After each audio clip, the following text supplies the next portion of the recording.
Kapsa faydalanın. Vay faydalan.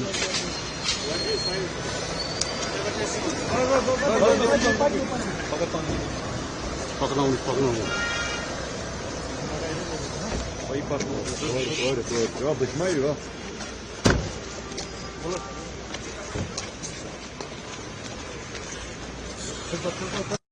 सारे लोग अंदर मत आए। हाँ बाहर में यही होंगे वहाँ अंदर नहीं होंगे।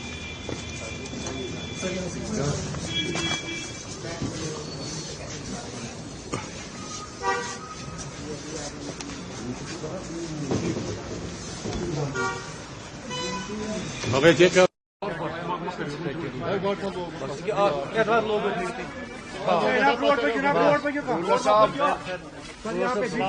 सर बीच में आइए आज इस इंसिडेंट के बारे में बताइए और आप यहाँ पे हॉस्टल में जो जख्मी है उनसे मिलने आया था और इन जख्मियों से जो बात करके पता चला ये रिकवर कर रहे हैं, अल्लाह ताला इनको शफा बख्शे, रिकवर कर रहे हैं और ट्रीटमेंट इनका ठीक से हो रहा है और डॉक्टर्स ने अच्छे से रिस्पॉन्ड किया है। इनके इंजरीज को जो है ट्रीटमेंट भी अच्छे से किया है, इनका ख्याल भी अच्छे से रखा जा रहा है। उम्मीद है ये जल्द से जल्द सेहतियाब होंगे। और इसके अलावा जो ये जो वाक़या हुआ है इसमें लैप्सेस बहुत ज़्यादा है। हाईली एक्सप्लोसिव मटेरियल इस इनसेंसिटिविटी से हैंडल करना, फिर एक जगह पे अगर ये जो हमें बताया जा रहा है कि वहाँ पे एक्सप्लोसिव मटेरियल था जो जिसमें एक्सप्लोजन हुआ, अगर वो बात सही है तो इतने हसास मटेरियल को इस इनसेंसिटिविटी से अनप्रोफेशनली हैंडल करना और आबादी के बीच में लाना और 200 केजी से भी ज़्यादा जो हमें बताया जा रहा है वहाँ पे मटेरियल था, एक्सप्लोसिव मटेरियल था, वो आबादी के बीचों बीच लाया जाए और अनप्रोफेशनली उसको हैंडल किया जाए, कोई प्रोफेशनल टीम ना हो, सेंसिटिविटीज़ का ख्याल ना रखा जाए और उसके नतीजे में इस तरह का वाक़या पेश आया।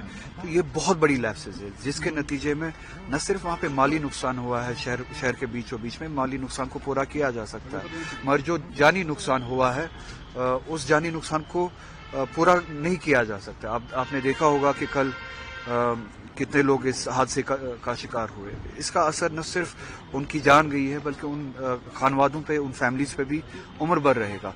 तो जितने भी लैप्सेस है इसमें अगर ये कहा जाता है कि यहाँ पे ये एक्सीडेंटल ये केस है तो वो लैप्सेस जिस वजह से ये हादसा पेश हुआ, तो अकाउंटेबिलिटी फिक्स होनी चाहिए। किन्होंने इतनी अनप्रोफेशनली इनसेंसिटिविटी के साथ इस मामले को हैंडल किया है, कौन कौन इन्वॉल्व थे, किन की जिम्मेदारी थी जिन्होंने अपनी जिम्मेदारी नहीं निभाई है। तो एक प्रॉपर रिपोर्ट, इन्वेस्टिगेशन और उसके बाद जो इन लैप्सेस में जो कसूरवार हो उनको अकाउंटेबल बनाना चाहिए। अगर साहब उसमें दो ऐसे बंदे हैं जिनकी मौत वाक़ा हुई है, एक तो टेलर है, दूसरा यहाँ पर चौकीदार नटीपोरा का है, एक मोहम्मद शफी परे और दूसरा साहिल है, साहिल राफत। तो उनके लिए कुछ कंपनसेट थोड़ा सा अलग सा होना चाहिए क्योंकि वो सोल ब्रेड अर्नर्स है ये दोनों। मुझे लगता है कि शायद गवर्नमेंट ने कुछ कंपनसेशन ऐलान किया है, तो उसके अलावा हाँ आप सही कह रहे हैं, उनको जॉब भी मिलना चाहिए क्योंकि वो ब्रेड अर्नर्स थे। अब उनके बाद पैसे से कंपनसेट नहीं होता है, और हाँ अगर थोड़ा सा राहत मिले, अगर जॉब उनके घर वालों में से किसी को दिया जाए तो वो अपनी फैमिली को आगे चला सकते हैं। मैं भी देखता हूँ अगर एमपी लैड्स में इसके लिए प्रोविजन हुआ, क्योंकि जहाँ तक मेरी इल्मियत है प्रोविजन नहीं है, अगर प्रोविजन हुआ मैं कोशिश करूँगा कि एमपी लैड्स में से भी इंजर्ड के लिए भी और जो इस दुनिया से निकल चुके हैं, इस हादसे का शिकार हुए हैं, उनके रिलीफ के लिए एमपी लैड्स में से कुछ दिया जाए।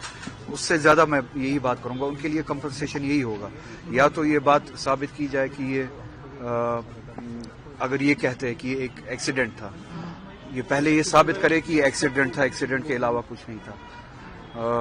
अगर ये एक्सीडेंट था जो ये कहते हैं, तो इन घर वालों के साथ सबसे बड़ा इंसाफ वही होगा जो लैप्सेस इसमें हुए हैं और जिनकी वजह से, जिनकी नाअहली से या गैर जिम्मेदारी से वो लैप्सेस हुए हैं, उनको अकाउंटेबल बनाया जाए और आगे इस तरह का वाक़या पेश ना हो, उसके लिए इक़दाम उठाए जाए। बीजेपी कह रही है कि जो जेएनके की पॉलिटिकल पार्टीज है वो उसको पॉलिटिक्स कर रही है नौगाम अटैक में।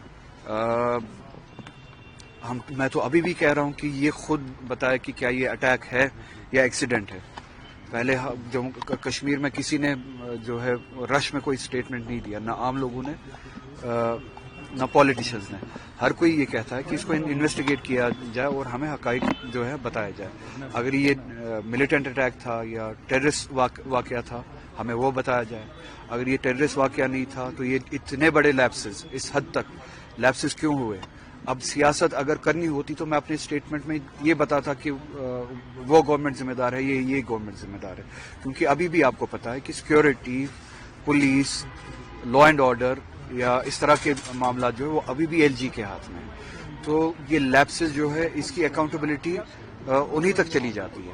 تو سیاست اس طرح کے واقعات پہ بی جے پی کرتی ہے, ہم نہیں کرتے کیونکہ ہم ان واقعات کے شکار ہوتے ہیں. دلی میں آپ نے دیکھا حادثہ ہوا, سیاست ہوئی اس پہ, کشمیر کے لوگوں کو ٹارگٹ بنایا گیا, ابھی بھی بنایا جاتا, اس کو کہتے ہیں سیاست. اسی طرح سے پہلگام میں واقعہ ہوا, جموں کشمیر کے لوگ مسلمان اور غیر مسلمان سڑکوں پہ نکلے اس دہشت گردی کے واقعے کے خلاف, اور بی جے پی نے اس پہ سیاست کی, پورے ملک میں سیاست کی اور ہندو مسلم کرنے کی کوشش کی. تو ہم جو ہے ہم ان جیسے واقعات پہ سیاست صاحب, دلی بلاسٹ کے بعد ڈاکٹرز اس میں انوالو پائے گئے, D N A test match ہوا ہے, اور کہیں ڈاکٹرز ایسے ہیں جنہوں نے M B B S Pakistan میں کیا اور ان کو جو ہے یہاں پہ کلیئرنس نہیں مل رہی ہے سر, اور آج جو ہے لگاتار انویسٹیگیشن چل رہی ہے. اسی لیے یہ انویسٹیگیشن بہت ضروری ہے تاکہ بے گناہوں پہ شک کی نظر نہ پڑے یا شک کی نظر سے نہ دیکھا جائے. جو قصوروار ہے صرف قصوروار کو ڈھونڈا جائے اور قصوروار کو سزا دی جائے, جو بے گناہ ہے ان کو اس دائرے میں نہ لایا جائے.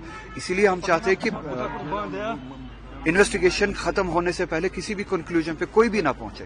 ایک پراپر انویسٹیگیشن ہو, فیکٹس کو سامنے رکھا جائے, فیکٹس کی بنیاد پہ ایک نتیجے پہ پہنچا جائے, بے گناہوں کو سزا نہ دی جائے. اگر کسی کی انوالومنٹ ہے اس حادثے میں ان کو سزا دی جائے, یہ پوری عوام اس کے جسٹس کے ساتھ ہے, سزا دی جائے.